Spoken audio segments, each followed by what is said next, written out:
Hello, YouTube family. How are you guys doing? I hope you're enjoying your summer.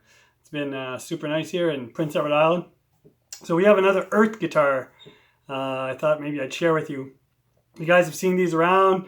They've been kind of gaining popularity. I've seen a lot of videos on YouTube about them. I've been curious about these for a while. I just couldn't bring myself to pull the trigger because they are ugly. I really just can't get over the look of these things. And I know there's a lot of different brand names, different manufacturers of guitars that seem to be using the same body style. I understand why ergonomically, but I just feel, I don't know, I guess I'm more of a traditionalist. I'm a kind of a telly guy. If you watch my other videos, and I can't get over this. So anyway, here it is. Boom. Yep. There you have it. It's ugly. It looks like like a leopard got hit by a car and they just repurposed its skin. Yeah, beautiful back though. I wish the top was like that. I wish they just, I wish they didn't kind of put this cap on and just. So anyway, as you can see, this is a headless guitar. So years ago. My buddies and I formed a rock band here in PI. We were called Edge, and we got fairly popular in the bar scene. We were doing all the top 40 hits at the time, and so then we started writing our own material, and we released an album in 2006, I think. And that album was recorded with a Steinberger headless guitar.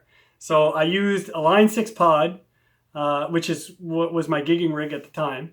The little bean-shaped kind of effects processor, and I had the floorboard that went with it. And the whole album, all the guitar tracks, except for the rhythm stuff, my buddy used. Chris, the guy in my band, the rhythm player, used just a Gibson Les Paul and a Marshall for all the chugging kind of rhythm stuff. But all the lead stuff and kind of the lead rhythm were all done with a Steinberger Spirit. What was it called? It was a Steinberger Spirit GT Pro. And it was basically like this. It had two passive ENG pickups. It had volume and tone, three-way switch, and it was just like the broomstick style guitar. And that thing, 24 frets, and that thing was awesome. I really liked it. Again, didn't really care for the look of it. The strap button was on the back here, and it kind of tilted forward, kind of when when it was on you, it was kind of always like that forward tilt. But playability wise, the thing was awesome. There was just it was so effortless to play, and so I sold it years ago, and I've always kind of kicked my butt for selling it. Well, a lot of guitars actually. So I wanted to kind of get another one, and Long & McQuade sells them now. The GT Pro Steinberger Spirit guitars. They have them, and they're like $549 here in Canada plus tax. You're looking at just a little over 700 or under 700, right around the $700 range. And I'm like, I don't know if I want to really spend that much on kind of a novelty thing, because I'm probably not going to use it. And so then I was thinking maybe I could buy a Steinberger and I could kind of convert it, strip it down, build some wings, and attach wings to it to make it look like a telly and kind of have a headless telly. I thought that might be cool. So I couldn't get this headless telly idea out of my mind, but to buy something that looks remotely like a headless telly, man, I looked online. You're looking at $3,000-4,000 Canadian, and even at that, it's like, am I going to like it, right? I don't know. So, and I didn't want something that looked like this. I see these body styles on headless guitars a lot. So when you're playing kind of in a seated position, I understand the body style makes sense, because you can kind of hold it on your knee here like a regular guitar, and then you can hold it inside, kind of like when you're seated. So one leg kind of goes in here, the other leg. So you get a nice kind of playing position. I understand the ergonomics, but it's just like this long horn sticking out. And this is done because it resembles like a a Strat kind of contoured body, because you can see how it's contoured there. So it's very comfortable. And, you know, the horn is longer because at the balance point, it goes right up to the 12th fret. So I understand like the ergonomics. There was some thought put into this. This big honking square cut out of it, I just really don't like. And, you know, the plug-in is neat though. Like it's, you know, it's all cool, you know, ergonomically, it makes sense. Nice belly contour, super lightweight. I just couldn't bring myself to pull the trigger on the way it looked for, you know, for the price. Now these sell for $469 on Amazon here in Canada, plus taxes. It's free shipping from Amazon, I think, because I got Prime. And so you add your taxes on that and you're looking at just under $600. And I was like, I don't know if I like it enough. Plus, you can't get, so you guys can tell me this. Why can you not get a headless guitar with a maple fretboard? Again, unless you're spending $2,000, $3,000 or $4,000 where you can kind of build your guitar, you know, with the online builder or whatever, what's wrong with maple fretboards? Like, I prefer maple fretboards, and man, they're hard to find, especially on a guitar that has humbucking pickups. It's just so rare to see a maple neck on a maple fretboard. Like, I don't understand. Like, anyway, so that was another thing that was kind of, you know, I got to spend $600 or whatever, and it's not a maple fretboard, and am I gonna like it? And then of course, because it's so unique and different, if you sell that, especially here in Prince Edward Island, you're not making your money back, right? So it's either a thing where I buy it and return it, or so anyway. So I found a gentleman in Ontario who had this for sale, and we negotiated a $300 price. Plus, I paid the shipping for him to ship it to me, and he, you know, bubble wrapped it, threw it in a soft shell case, and then wrapped that with plastic, and so he did a great job. So it was good, and it's mint. Like, there's not a dent or scratch on it. It's really good. So I just unpackaged it, and I thought I'd do a video. I didn't want to have to show you the unpackaging. You know what taking a guitar out of the box is like. It's just so this is what it is, and I know you guys have seen this. This is the hardtail version. So I just brought it up on Amazon.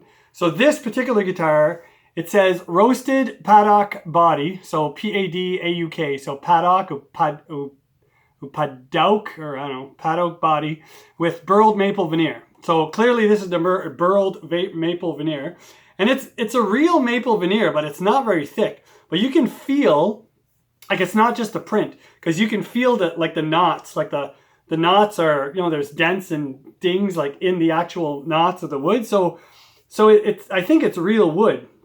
Like, you can see the chips in the hole. So, but it's probably only, oh man, I don't know if it would be a 1/16 of an inch thick. Like, it's not very thick. You can see, but it is a top. Like, it is a burled maple veneer top. So it's, you know, it's not just like a print that they put on. And if it is a print, they did a great job, because it feels real. But anyway, but I just don't like the look. It's just, I don't know. I feel like there's no symmetry in the pattern. It's just kind of, I guess that's what wood is, right? And it says has a luxurious reddish, paddock has a luxurious reddish brown color and provides a punchy tone. Well, I don't know. We'll see. But it is super nice. And you can feel the grain in this wood, like, it's not painted. You can feel, you know, obviously I don't know if this is the actual color of the wood, if there's a dye or stain in there, but you can feel the grain. It's nice. I like it. It's really cool. And then it's a 5-piece roasted maple neck. I don't think that's accurate. I don't think that's roasted maple. Typical roasted maple is, you guys have seen roasted maple necks, like, it's brown. It's like a dark color. When the maple is roasted, it kind of changes color. This just looks like satin glazed maple. There's nothing roasted about that neck. I don't know, unless it's a different process, but I don't think it's roasted maple neck. So I've seen a lot of videos that say, oh yeah, this roasted maple necks. I don't think you guys have got roasted maple on your guitar, but it is a 5-piece. It's a maple, paddock, and maple. So it looks really cool. There's some nice grain in the center maple strip there, And yeah, really, really well constructed. It's interesting because the neck is U-shaped on top, and it turns into a C shape at the bottom. So right around the ninth fret is where you can you kind of feel the difference. So it's really U-shaped at the top. Doesn't feel like a Tele or a Strat. It's different. It feels really small up here, like really easy to to play in the finger or whatever. But then up top, it feels like it gets wider, but it doesn't really. Well, I guess it does. It probably does get wider like a typical neck, but it definitely gets flatter. So that's kind of cool. Hand polished stainless steel frets, so 24 frets, stainless steel. Again, like my other EART guitar, I got like an EART Tele. The fretwork is amazing. I don't know how close I can get, and you guys can see that. But every end of the fret is rounded. I've seen some videos where on these guitars they said like the fretwork was kind of shoddy, where some of the fret ends went to the edge of the fretboard and others like were not. They were a little short. Like you'd look down the edge of the guitar and the frets weren't the same length. It's almost like they were cut wrong. But not the case on this one. Like they're all like bang on. They're all good. Like I don't see any issues with that. It says hand polished stainless steel frets. And it says stainless steel frets provide unrivaled durability and smooth playing surface for nice and easy big bends. Each fret end is also hand dressed for playing comfort. So they hand dress the fret ends. I don't know. I think whoever's doing these fret ends is doing a wicked job. But I think I would say that these frets are probably shaped and polished and before they're even pressed into the guitar, and then they give it maybe a final polish or something. I don't know, but they're good. Their fretwork is really good. So I mentioned the U to C compound neck. It's not just the U to C compound. Like it doesn't go from U to C at the back. It also goes from 9.5 to 14. So they're saying that this is a 9.5 radius up here. And as you go up, it changes to 14. So it gets fairly flat at the top. Now, I don't know where that division happens. You can't really feel it. Like it kind of feels the same all the way through. But it definitely looks a little flatter at the top. Or like close to the body as opposed to the top of the neck. But anyway. It says, compound radiuses provide excellent playability for both chording and soloing. So that's it. That's all of the information here. There's no information on the pickups unless, let me just scroll down here a little bit. Maybe I can see. It says, like if I look at the configurations, it says, so the model is a GW2. It says it weighs 3.49 kilograms, so I'm guessing that's right around the 6-7 pound mark, maybe less. I'm not sure. Back material. It says maple wood. That must be the neck. What they mean back material, I don't know, because it says body material roasted paddock with burled maple veneer. Color name is natural, so this one is the natural color if you go on Amazon. Fretboard, it says it's rosewood, Indian rosewood. So the fretboard material is, Indian rosewood. String gauge, it says 10 to 46, but the guy who sold it to me said you might want to change the string gauge because there's 13s on it. And these are beefy. I'm like, holy smokes, 13s, what the heck? So yeah, definitely it's going to get some 10s on there. It says neck material type, again, it says 5-piece roasted maple. This is not roasted maple. There's no way that that's roasted maple. I don't know, unless you guys can correct me if I'm wrong, but that does not look like roasted maple. If you guys watch my other videos, I had a Ernie Ball Music Man, kind of a Strat S-style guitar. I since parted with it for whatever, I had to buy more gear, and it was the guitar that I wasn't using as much, so I sold it. But it had a roasted maple neck, and it was a really nice neck, I gotta say. But it didn't look anything like this. Like it was dark, it was roasted maple. Like it was really kind of a dark maple. So I don't think that's roasted maple neck. I would protest that one. 6 string guitar bridge. So the guitar bridge is, they don't give any information on the bridge. It's just a fixed bridge, which is what I wanted. Obviously, it's kind of a, you tune it from the top, and you know that there's that little wrench that pulls out and you can tune it. I'm not really sure how to set the action, the height of these. I think I see there's like 2 screws on every saddle here. So I think maybe one screw is a locking mechanism, the other screw is an adjustability one. So it might, you know, raise the little cam in here, might raise it up and down. That's kind of like my Babex bridge on one of my tellies works. So I'm assuming that's kind of how you do it, because I don't see any, because this looks like full contact bridge, like the saddles are sitting on the bridge plate, which is kind of like a Babex system. The bridge on here, it says licensed by KD, and then it says patent. So I don't think it's an EART thing. I think they probably source their bridges out. And then the headpiece, the balls go in there, obviously, and then truss rod adjustment is the wheel, which I think is fantastic. Every guitar should have the wheel at the bottom. It just, you know, it makes for less wood removed at the head of the neck. You know, especially on a Gibson style guitar where the neck is like cocked back, right? The headpiece is cocked back.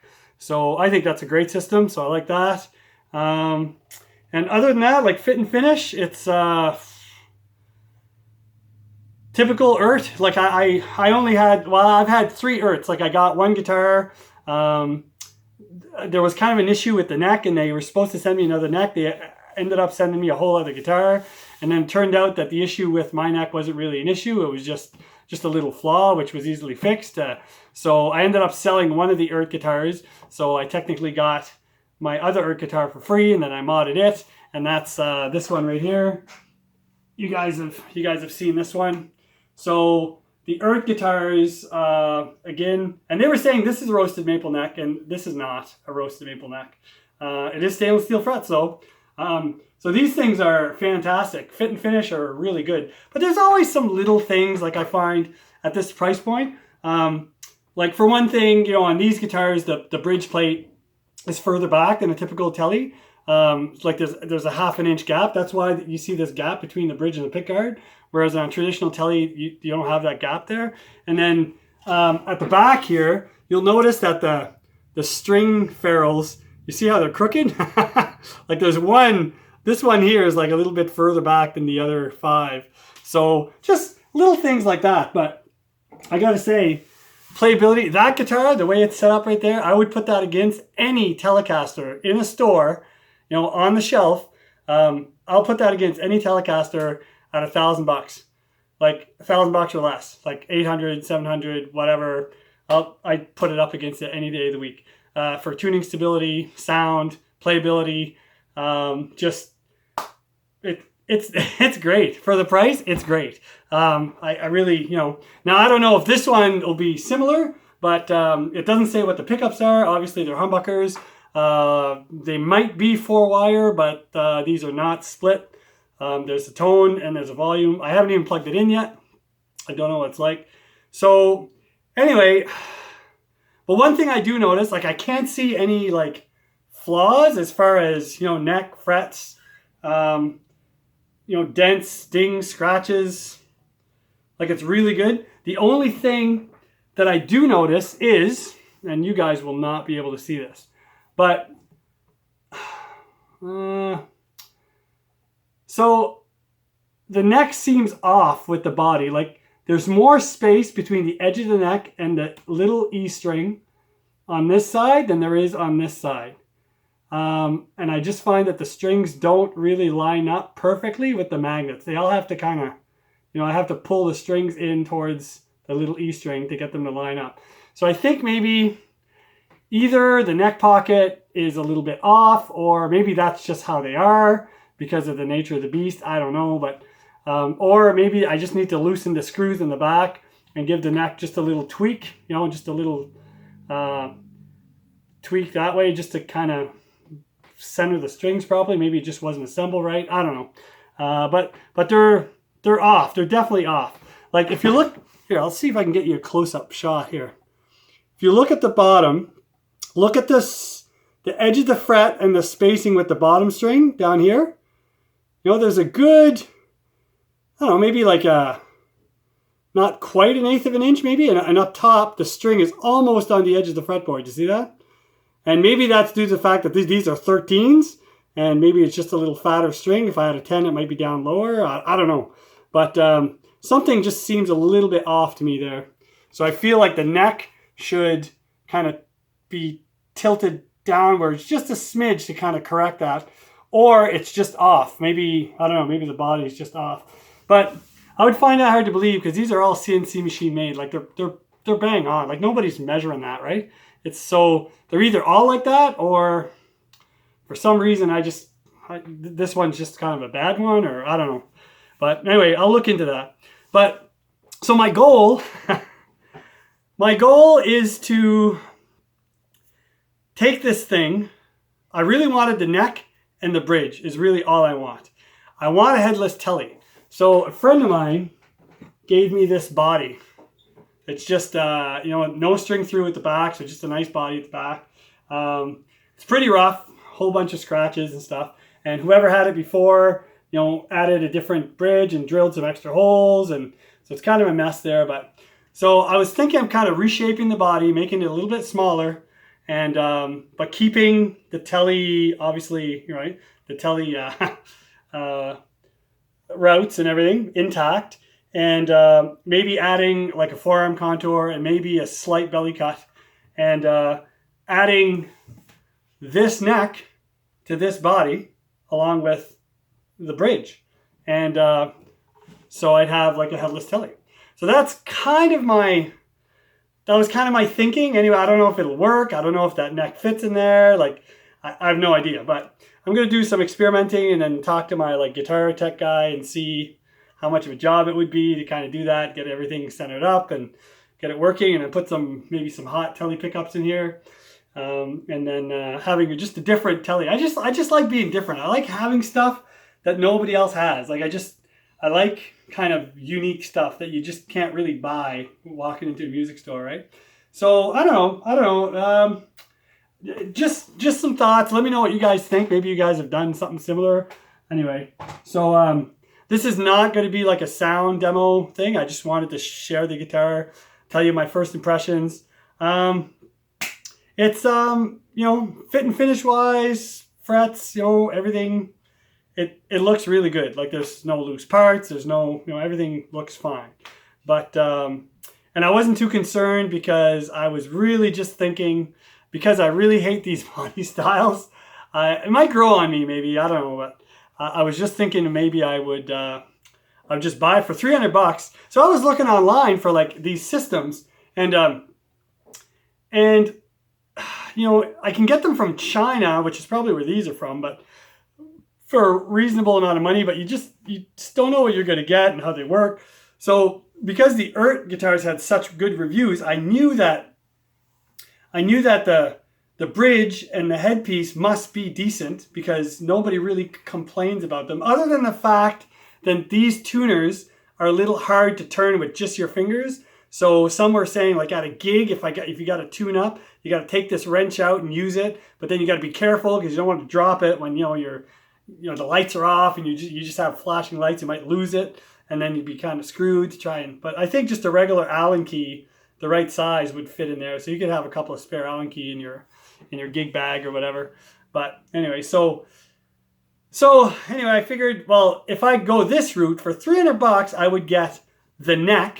That was the other issue. So I contacted some headless guitar companies, and I asked them, I won't name them because I don't want to like throw them under the bus or anything, but I asked them if I could buy just a neck.